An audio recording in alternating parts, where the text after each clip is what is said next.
ఆర్థిక ప్రపంచంలో ఎన్ని ఒడిదుడుకులు వచ్చినా, స్టాక్ మార్కెట్లు కుప్పకూలినా, సామాన్యుడి నుంచి కోటీశ్వరుని వరకు అందరూ నమ్మే ఏకైక ఆస్తి బంగారం. ఇది కేవలం ఒంటిపై అలంకారమే కాదు, ఆపద కాలంలో ఆదుకునే లిక్విడ్ క్యాష్. అందుకే దీన్ని ద్రవ్యోల్బణానికి వ్యతిరేకంగా ఒక రక్షణ కవచంలా భావిస్తారు. అయితే బంగారం ఎప్పుడు పడితే అప్పుడు కొంటే లాభం వస్తుందా అంటే కాదు అని అంటున్నారు నిపుణులు. పసిడి కొనుగోలుకు కూడా ఒక టైమింగ్ ఉంటుందని చారిత్రక గణాంకాలు చెబుతున్నాయి.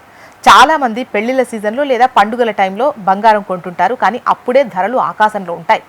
1975 నుంచి ఉన్న గణాంకాలను పరిశీలిస్తే బంగారం ధరలు సంవత్సరం పొడవునా ఒకేలా ఉండవు. సాధారణంగా మార్చ్, ఏప్రిల్ నెలలు బంగారం కొనడానికి అత్యంత అనువైనవిగా చెబుతారు.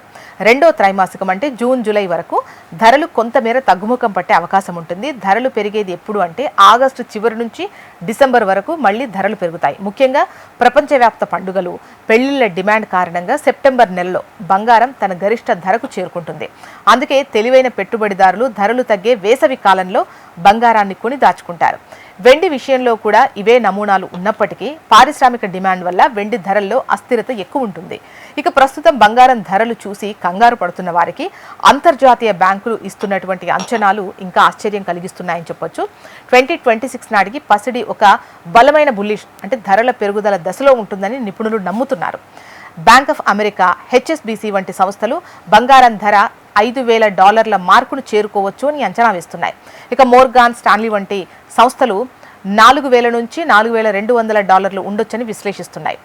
అండ్ ING బ్యాంక్ వంటివి $3,500 స్థాయిని అంచనా వేస్తున్నాయి. ప్రపంచవ్యాప్తంగా కేంద్ర బ్యాంకులు బంగారాన్ని నిల్వ చేసుకోవడం కావచ్చు, ద్రవ్యోల్బణ ఒత్తిడి పెరగడం వల్ల పసిడికి తిరుగుండదని స్పష్టమవుతోంది. అయితే ఇన్వెస్టర్లు కేవలం అంచనాలపైన కాకుండా మార్కెట్ పరిస్థితులను గమనిస్తూ క్రమశిక్షణతో పెట్టుబడి పెట్టాలి.